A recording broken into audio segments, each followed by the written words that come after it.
چاہتی ہیں اور دعویٰ رکھتی ہیں کہ وہ اسی ملک کی ترقی کے لیے کام لوگوں کے لیے کرنا چاہتی ہیں، تو پھر آپس میں ایک دوسرے کو مار کے، گالیاں نکال کے، اپنے کارکنوں کو تشدد سکھا کے کیا حاصل کریں گے؟ اب کیا حاصل کر لیا اب تک جو آگے حاصل کر لیں گے؟ یعنی بنیادی طور پہ جو ہمیں سیکھنا ہے وہ یہ ہے کہ اپنے اپنے پوائنٹ آف ویوز رکھتے ہوئے کو ایگزسٹنس، ایک دوسرے کے ساتھ کیسے رہنا ہے، ایک دوسرے پر حملہ کیے بغیر، ایک دوسرے کی آزادی، عزت، جان، مال اور آبرو کو خطرے میں ڈالے بغیر ہم ایک دوسرے کے ساتھ اختلاف کیسے کر سکتے ہیں، زندہ کیسے رہ سکتے ہیں۔ یہ ہے وہ رویہ جو کہ ہمیں سیکھنا ہے، اور ہم ظاہر ہے کہ یہ رویہ اپنے سیاسی لیڈر سے ہی سیکھتے ہیں۔ کارکن جو ہے وہ اپنے لیڈر کی طرف دیکھتا ہے اور اسی سے وہ سیکھتا ہے۔ اور اب یہ جو 3 سال گزرے ہیں، امید کی جانی چاہیے کہ جو سختی بانی پی ٹی آئی نے پہلے زندگی میں کبھی نہیں دیکھی وہ انہوں نے دیکھ لی ہے، اور حقیقت یہ ہے کہ جیل جو ہے وہ بڑے بڑے لوگوں کو بدل دیتی ہے۔ عین ممکن ہے کہ بانی پی ٹی آئی نے اپنے ماضی کی غلطیوں سے بہت سیکھا ہو، عین ممکن ہے کہ وہ بہت جیل جو ہے وہ اندر سے وہ بالکل ہی ایک نرم مزاج آدمی بن چکے ہوں، یہ بھی ممکن ہے کہ جیل نے ان کو مزید سخت بنا دیا ہو، کوئی جانتا نہیں ہے اس کے بارے میں۔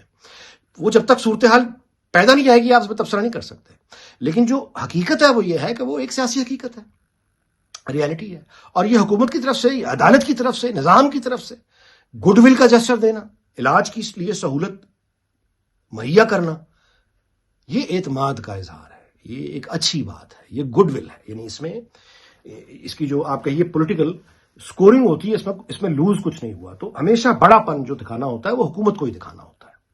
اپوزیشن بڑا پن کیا دکھائے گی؟ اپوزیشن کے پاس تو ہے ہی کچھ نہیں، وہ تو سیدھے سیدھا اپوزیشن تو کھڑی ہے، حکومت چھیننے کے لیے کھڑی ہوئی ہے، ان کا تو کام ہے۔ تو حکومت کو بڑا دکھانا ہوتا ہے۔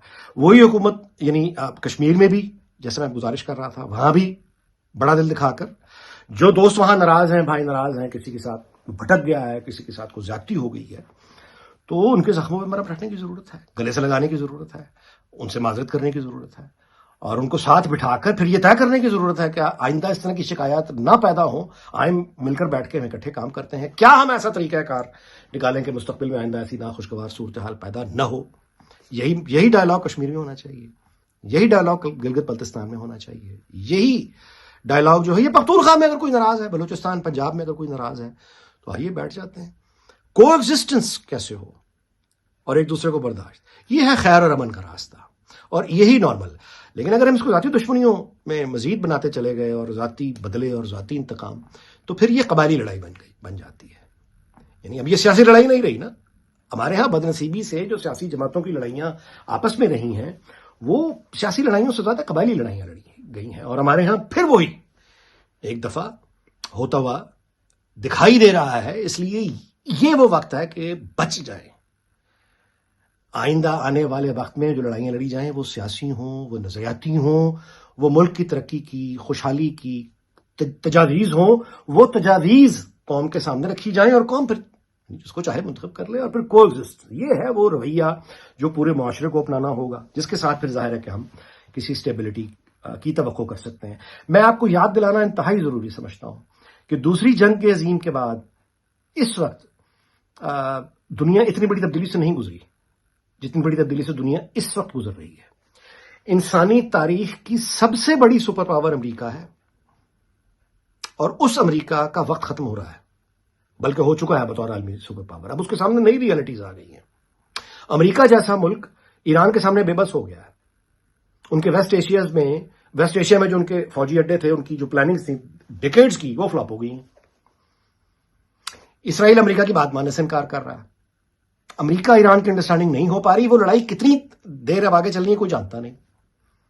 دنیا میں نئے اتحاد الائنسز بن رہے ہیں، پرانا ظاہر ہے طاقت اور توازن کا جیسے جیسے کمزور ہوگا نئے اتحاد، پاکستان، ترکی اور سعودیہ کا جیسے آپ نے دیکھا ایک ڈیفنس پیکٹ ہو گیا۔ امریکی صدر نے اس کو نوٹ کر کے اس پہ سوشل میڈیا پہ پوسٹ کیا کہ میں دیکھ رہا ہوں ترکی، پاکستان اور سعودیہ اکٹھا ہو رہا ہے، اور اس نے ویسے تو لکھا ہے کہ میں خوش ہوں، مبارکباد، ضروری نہیں ہے کہ وہ واقعی خوش ہوں۔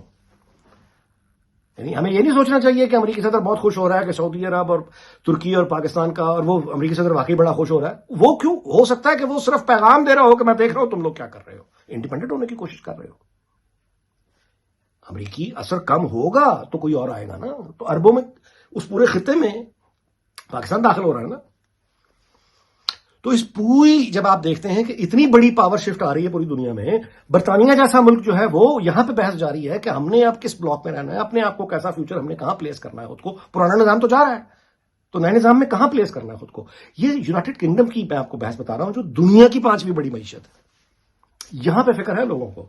پاکستان میں انفارچونیٹلی یہ اندازہ نہیں ہے، وہاں یہ بحث ہی سرے سے موجود نہیں ہے کہ جو دنیا میں ہمارے وہاں اس خطے میں اور پھر پوری دنیا میں اتنا بڑا پاور شفٹ آ رہا ہے، تو اس میں پاکستان فائدہ نہیں اٹھا پائے گا اگر ہم اندر سے عدم استحکام کا شکار ہو گئے. ابھی تک موجودہ سسٹم میں اگر آپ تعصب سے کام نہ لیں تو یہ بات ثابت شدہ حقیقت ہے کہ خارجہ محاذ پہ پاکستان کی غیر معمولی کامیابی ہیں، اور جنگی محاذ پہ بھی پاکستان کی بھارت کے ساتھ غیر معمولی کامیابی ہے پچھلے 3 سالوں میں کے. تو یہ جو قدرت نے موقع فراہم کیا پاکستان کو، بہت اچھی پوزیشن ہے پاکستان کی. ہم اس سے فائدہ تبھی اٹھا سکتے ہیں اگر ہمارے اندر سٹیبلٹی ہو. اگر ہمارے اپنے اندر انتشار اور فساد خدا نخواستہ آ گیا تو پاکستان کو جتنی اچھی مرضی عالمی حیثیت ملی ہوئی ہے اس کا کوئی فائدہ نہیں ہوگا. قوم کو، پاکستان کو کوئی فائدہ نہیں ہوگا اس کا.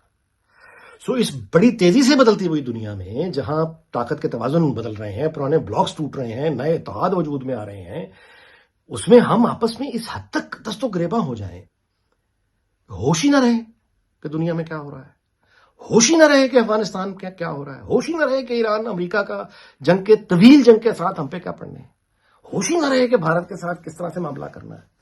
آپس کی لڑائیوں میں اگر ہم یہ سب بھی بھول جائیں گے تو اس پہ پھر بچے گا کون؟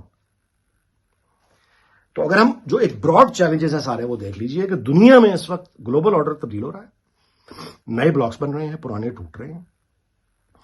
اور آپ پاکستان کے اپنے ہمسائے میں دیکھ لیجئے معاملات کہاں پہ ہیں کہاں نہیں ہیں. افغانستان کے ساتھ 20 سال 19 سال جو جنگ لڑی ہے امریکہ نے پاکستان پہ، اس کا جو اثر ہوئے تھے، کیا نکل پائے گا پاکستان اس سے کوئی جلدی؟ ایران کے ساتھ جتنی لمبی جنگ اب یہ کہاں جائے گی؟ ہم کیسے بچ پائیں گے؟ ہم تو میڈیٹر بیچ میں بیٹھے ہوئے ہیں. تو بڑے چیلنجز ہیں یہ. بڑے چیلنجز کا مطلب یہ ہے کہ اپرچونٹیز بھی بڑی ہیں پاکستان کے لیے، بڑی اپرچونٹیز ہیں، پرووائڈڈ کہ پاکستان کے پاس وہ لیڈرشپ ہو اور اندر ایک پتہ تو ہو کہ حاصل کیا کرنا ہے. تو ہمیں انتشار سے، فساد سے، لڑائی سے، نفرت سے، قبائلی لڑائیوں سے بچ کے ایک قدم پیچھے ہٹ کے سانس لے کر ایک دوسرے کی سیاسی حیثیت کو تسلیم کر کے اس کا احترام کرتے ہوئے ایک ساتھ رہنے کا ہنر، یہ ہمیں ایکوائر کرنا ہوگا، سیکھنا ہوگا.